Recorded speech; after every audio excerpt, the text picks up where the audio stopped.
Previously on Popping Collars. That element too, like we've even had both our adults in our community this year and kind of our pregame faculty staff getting together and talking, and then our like leadership kids pregame getting together and talking about the year. Both of them really named that we could be better as a community at saying when we're wrong and then dealing with the mistake. Mm-hmm. That we don't do that very well as adults, owning like when we screw up, right? Or, you know, hey, sorry about it, or I should have, sorry that homework didn't end up on Canvas or whatever. And then to the kids being able to say, look, I didn't do the homework. I didn't do it, being like Tim Rickens, like, it's Wednesday. I don't go to school on Wednesday. It's not good,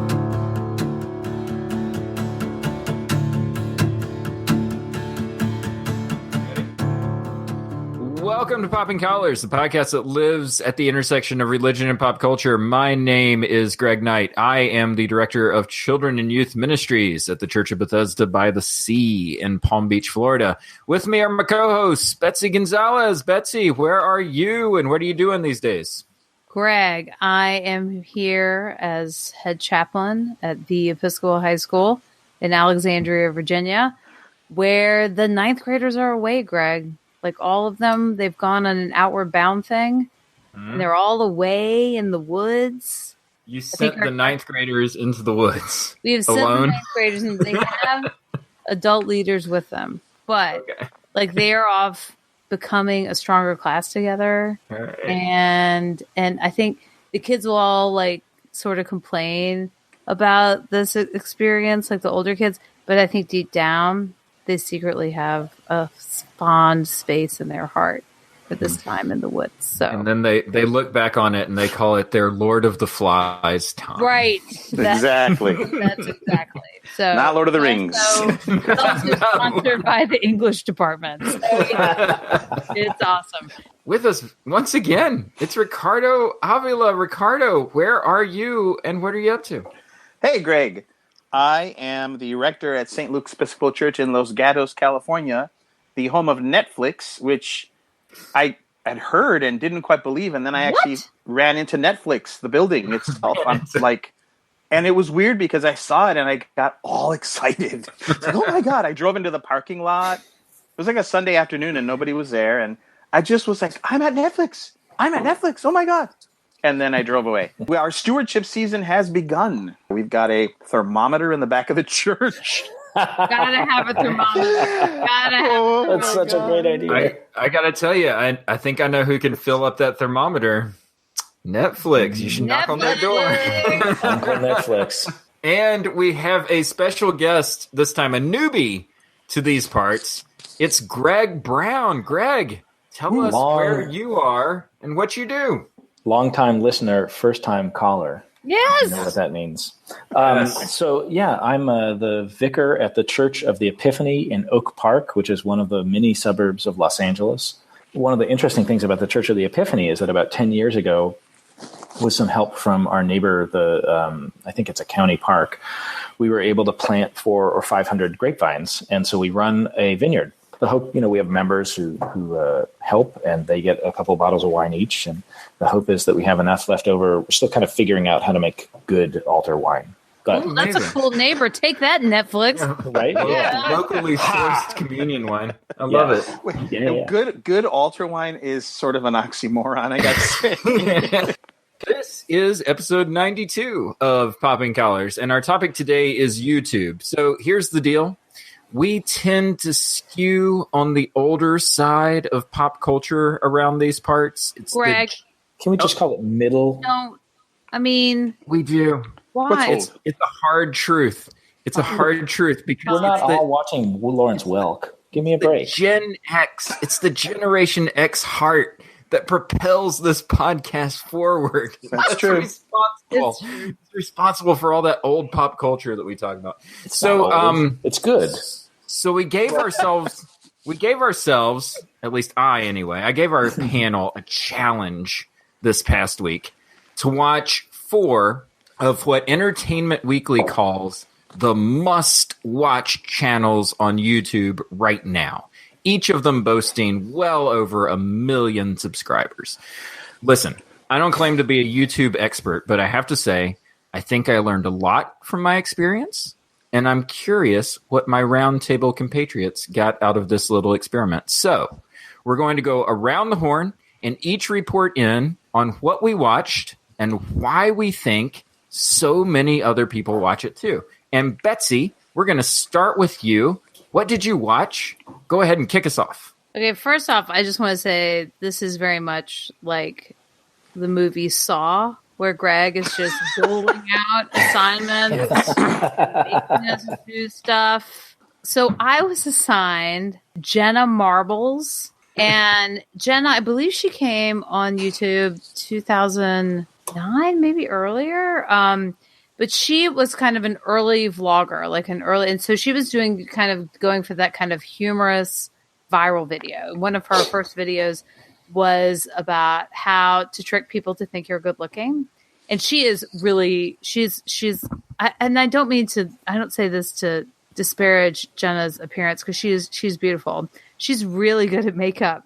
And so like she'll the way, like her with clean face and her with with her made up face, or sometimes you're like, is that the same person? Like, but wow. So she's funny and she's a little crass. And so these early videos, like how to get somebody to stop talking to you who you don't want to come talk to you. And I'm watching the videos with kind of some of it with this, post kind of Me Too mindset, and realizing that she was producing these videos years ago of girls saying, guys, don't come dance up behind me and think that this is going to be some sort of turn on for me, because I'm out here dancing with my friends and I am so totally not interested in you. And this is how I'm going to get rid of you. And it doesn't involve violence. It just involves being silly. Like she makes this silly face at the person. She's like, don't laugh, hold it. I now use this all the time. People come to my door. I don't want them there. I just make this face at them and it's go away. But so she starts off kind of making these viral videos and they start getting shared and everybody starts getting into them. And then the way it's morphed over time, she's got like 18 million subscribers. Good and God. I mean, right? Like she's worth like $4 to $5 million. But she's kind of now doing videos with her boyfriend, who's also a blogger and a podcaster. They'll do funny, silly videos. They'll do earnest videos. The day after the Trump election, she decided today was the day that she was going to throw a dog wedding for 2 of her dogs. And because this is what the world needed. And it was, she's doing the costume, she's measuring, the whole thing. And I think why she's successful is like, she reminded me of at least like 3 of my friends. And someone is a great storyteller and they can make people laugh. And she's totally authentic. So it's just her life, though. Like, there's no hook to it. It's not like she's a makeup artist or she is a whatever. I mean, she'll just do things to kind of be funny. Like, she's a person who I would imagine if you were, that you would feel pretty connected to her because of how she talks about her life. I mean, we've talked about on this podcast like several times this idea of sort of finding opportunities to be vulnerable and finding opportunities to be authentic. So just being a personal vlogger and letting people into your life 10 minutes at a time, you've got to be confessional, but you've got to be engaging at the same time. I mean, it really makes me think of like when people say the thing that they connect with at church is like good homilies or something like that. That's what it's making me think of is this opportunity to be authentic, to be vulnerable, to be confessional, all in like a little 7-minute chunk. When I was growing up, the paper was always on the table at breakfast. And I was always drawn to the columns, to the column, not just the op-ed stuff, but to the, sort of culture columnists, in the Bay Area, Art Hop and Herb Caen. Thank you.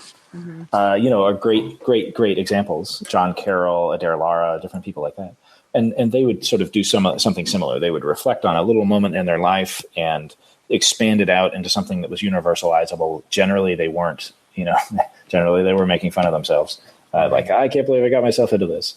But it was some way of, and maybe this is just a couple generations of media back. It was some way of having this experience that they could share, that you could make a connection with, and that, people could follow. People could sort of then take into their lives and chew on for a little while. Greg Brown, we will move to you next. Who were you assigned, and what makes your channel interesting? Oh man, this is going to be a good one. It starts off with a good, confusing thing. So I was assigned someone named Simone Giertz, but her last name is spelled Giertz. She's Swedish, and so that last name pronunciation, I swear to God, I looked this up. She has a couple of different places where she pronounces her name for you. 3 or 4 years ago, she got her start. She's an engineering type, although that's not what she studied. And she builds robots and tries to solve sort of silly real-life problems. She has a robot that helps her wake up that's just this rubber hand that spins around and slaps her in the face. So there's a little bit of slapstick. Like Pee-wee's Playhouse or something. There's like Pee-wee's Playhouse, exactly. There's a little bit of slapstick. There's a little bit of, absurd. She has a chopping machine that helps her chop dinner, and like the food goes everywhere. The beer pouring machine breaks the glass that the beer is supposed to go into and stuff like that. Her shtick is not that she builds robots, it's that she builds crappy robots. And so she actually tries to build the worst, to solve the dumbest problem and to build the worst robot. And very, very often she fails. She has a really great TED Talk from earlier this year, like maybe April, where she talks about how she got started and what the idea was. And you have to understand about her story, and she tells the story at a TED Talk, so I think I can share it, is that she started her life with a lot of performance anxiety. And so when she got motivated to really play around with creating things like robots, at first she was really locked down.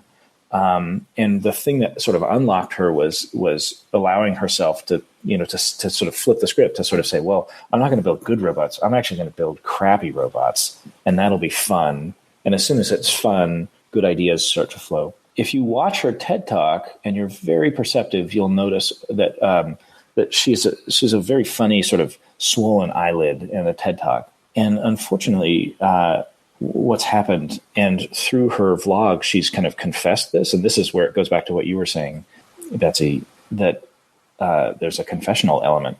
So that swelling evidently came from a small tumor in her head, in her brain. Yeah. And so, I'm not kidding, like camera in face, she talks about, there's a 10-minute one where she talks about being diagnosed with brain cancer. There's a little 1-minute one about 20 minutes before they take her for surgery. And then there's another one that is not that old, probably from August, where it's her first post back from recovery from surgery. And she shows her scar and she talks about the process and stuff like that. She's in her mid-20s. So this is a pretty scary moment. To see her kind of share all that is really profound. And to hear the stories of how different, supporters send her packages and notes and visit her and stuff like that, in a way that's, for the most part, I think, not creepy. It's a pretty amazing journey. And I think it exemplifies another sort of back and forth of it's not just the voice reflecting out and who's listening. There's this very big community that has gathered around her, such that when you look up her name, her latest one is she builds a tampon dispenser that's designed after a Pez machine. And so it's got the little like... Oh, wow. Yeah. Which is great, right? In her videos, even the ones that aren't about her health, she talks about sort of what's going on and stuff like that. And it's engaging.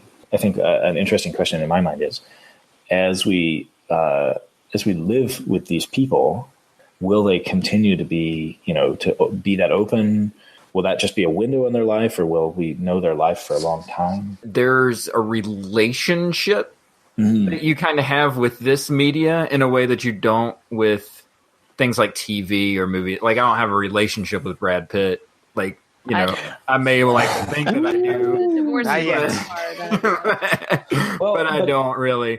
Yeah. But there's something about YouTube, the fact that it's so it's such a user interface. I mean, you find your media, you find your hook. Here's this girl who's making cruddy robots.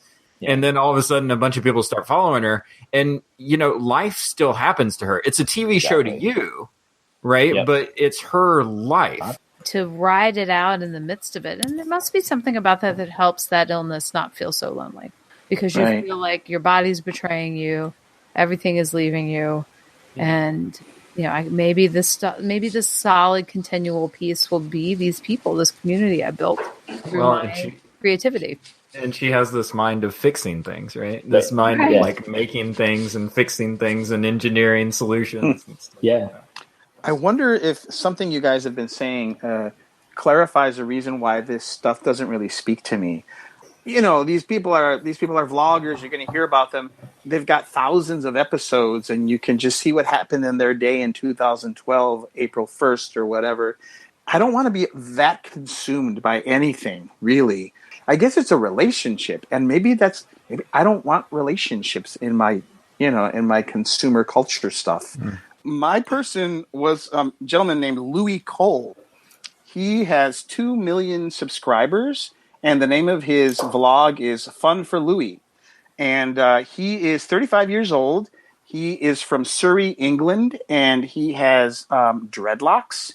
In the About section of his YouTube vlog thingy, it pretty much sums it up. My name is Louis Cole. I make a daily vlog of my life, ! I enjoy traveling the world with friends, having fun, and inspiring others, ! So basically, if you think about people on Facebook who post photos of their vacations and their trips and the things they bought and all these highlights that, like, if you stayed home and didn't get to do anything, would like piss you off. He does that every single day of his life. So he travels to Cape Town. He goes to Brussels. He flies in an airplane that he's never flown before. So it's basically he goes out and has adventures. But he's very genial. That's the thing. He's just easygoing and friendly. A lot is happening, but it's not anything of import. This now shows why you were talking about kind of it being every day. Like you had kind of experienced somebody who is the minutia of every day or what have you. Right. I mean, so he's had a podcast or a vlog rather since 2011, and he's had almost 300 million views over those years. And I think the thing with him is, I think he just wants to show people, look, life is an adventure. Let's go out and have fun. I'm going to bring you along with me. And I think with the appeal, one of the things that's appealing about him is, it's like hanging out with that adventuresome, creative buddy you never had, and you get to kind of take the trips with him. I actually, he has a girlfriend now, I guess, and that was a thing somewhere in the vlog years. Her name is Raya, and they're in Brussels around Christmas time. And they're in that beautiful central square, and there's a light show, and there's a Christmas market, and it's almost like a travel log thing. They go to this chocolatier, and they hear a little history about how long they've been making chocolate, and they give chocolates to the royal family, and they ride the Ferris wheel, and everything. They're like, oh, how's the chocolate? Oh, it's incredible. And oh, how is the Belgian waffle? Fantastic. And how are the Belgian fries? They're delicious. I recommend them to anyone. And so everything is amazing, fantastic, awesome, superb, and wonderful. And it gets old after a while, but he's so genial, you can't really fault him. Now, Ricardo is touching on something about this media that I think is worth sort of picking apart a little bit, which is that as great as it is getting to know people's stories, sometimes stories aren't interesting.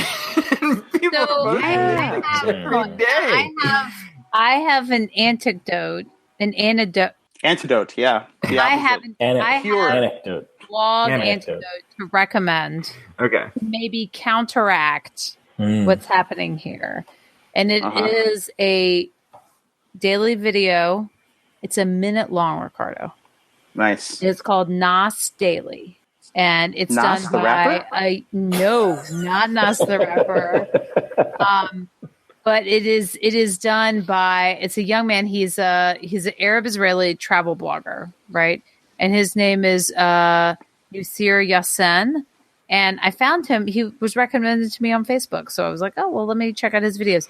We want to talk about inspirational uplifting, showing you parts of the world you've never known, religious tolerance, which is super interesting. Some of his videos are really challenging and kind of like Arab-Israeli relations, all sorts of stuff. But then other things that are just awesome, but they're a minute long and it's the best. So I want to say maybe we check back in later, but or you leave a comment on this podcast, Ricardo. That you watch some Nos Daily, and that I think what this person you had to watch was trying to do, maybe with some editing, could be better. But I think this was one that I'm like, when you started talking about, I'm like, is it? And it was like, no, it wasn't him. So I recommend Nos Daily. So anyway, there we go. Nos Daily. Okay. Well, thank you. I will. It sounds more interesting. I don't want to bash this guy too much because he's just living his life and he wants people to have fun. And I think my guess is to answer the question of why do people like it. I think they get to live vicariously through him. People care about him. And again, I am stunned that all the comments, like 99.9% of the comments, are positive and happy and helpful and sweet and thankful. Greg, who did you saw give yourself for this podcast? Who's your person? I was assigned. I actually was not assigned a person. I was assigned a team. So let me tell you what I feel like 99% of YouTube channels are devoted to. Video games. Heck yeah. So much video games on YouTube. I mean, awesome. It's ridiculous. Just even starting to watch my channel, all of a sudden it's like, oh, you're watching this? Oh, you'll love like blah, blah, blah, and here come all the video game reviews and ratings, and here's my opinion about Spider-Man, and it's just like out of the woodwork, constant. So my channel was a channel called Extra Credits, which is an animated show. It starts off as a gaming channel, so it's about video games and gaming.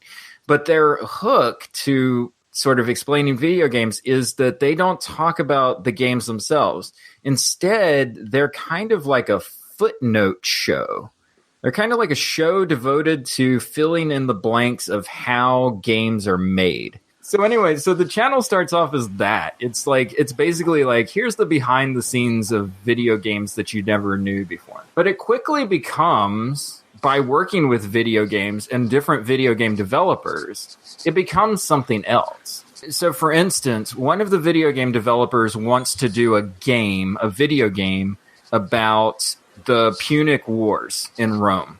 Wow. And so the video game company ends up giving the team at Extra Credits a bunch of money to produce videos that goes into the history of what started the First and Second Punic Wars. What? And so they create videos, history videos that explain Roman history as a way of marketing the video game that these people were making. I'm in the wrong business. What is going on? So instead of a show about a video game, it's actually a show about history. They just did an 8-week series called Extra Politics that goes into game theory as played out in the American political system. And as far as I'm concerned, it's like required viewing to understand like the headlines that are in the news right now, because it's all about winning and losing and how you're going to spend your points in order to maximize benefit and reduce cost. And everything that happens in politics is all built around this whole gaming theory system. And it's not about issues and it's not about people. It's about winning and losing the game. So quickly, just to wrap up, YouTube. What do you think? I mean, do you think it's a medium that connects or has the potential to make connections? I think that what these shows have in common is that when everybody's jumping in, everybody's bringing their own points of view to this. Some of them are inspirational. Some of them are, start as one thing and become something else. Some of them are kind of surface and shallow and vapid. And some of them are really good information to have. And that's kind of, I think, what they all have in common is that they're all sort of sharing human experience from different places. different points of view. I love stories, and I'm in love with humanity, and I want to know kind of how we're talking about ourselves. It is now the voices around the campfire, as I taught the Genesis story today, and let's talk about how we're made and why we're here and what we're up to. It's asking the same questions for me and trying to answer them just in a different medium. Hold my breath, count to 10. All I want is to hear you calling out to me again. One can only hope and dream. I have waited so long, I am failing to see what you mean to me.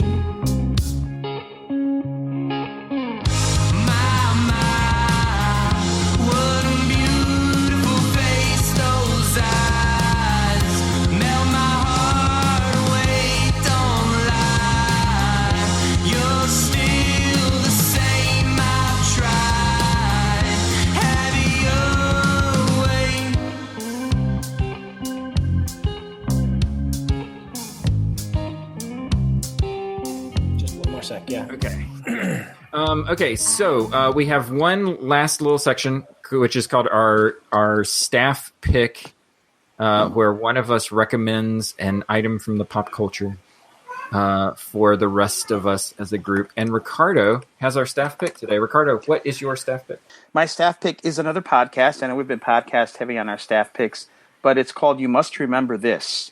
And it is a woman in LA named Karina Longworth. And she has a love of all things Hollywood. And it's a podcast that looks back on the first 100 years of Hollywood. It's sort of it's an intelligent gossip, basically, podcast about movie stars. And so, but it's really interesting because she puts the stories in their historical context, their Hollywood context. And so I've learned about Judy Garland and Bette Davis. Gay man already knew that. But also they'll take your card. We learned that in 101. But all these movie stars and how they fit in, and the studio system. And then she'll do a whole series of episodes. Like there's the MGM years, and you learn about Louis B. Mayer and Irving Thalberg and their love-hate relationship, and all the people who were made stars. Katharine Hepburn. And their tragic stories. Oh, my God. Everybody in Hollywood was drunk, having affairs, getting divorced, and having car accidents like every other day. And it's tragic because these people, that you learn their story as regular people. They become famous, and all these bad things happen. Right now I'm on a series called The Blacklist. And so we're learning about people like Dalton Trumbo and all of that. So it's historical, but it's also Hollywood and entertainment. And you get so many ideas for movies to watch that you've never heard of. Or like, oh my God, I want to see William Wyler's, is that his name? William Wyler, the director, his movies, because he's got these movies I never knew.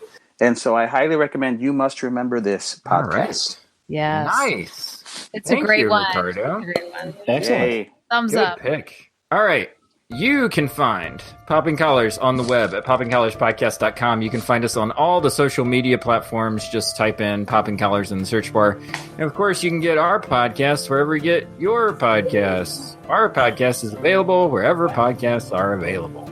Don't forget, if you would like to support the show financially and get some sweet merchandise at the same time, you can buy one of our t-shirts. Just go to poppingcollarspodcast.com/t-shirts.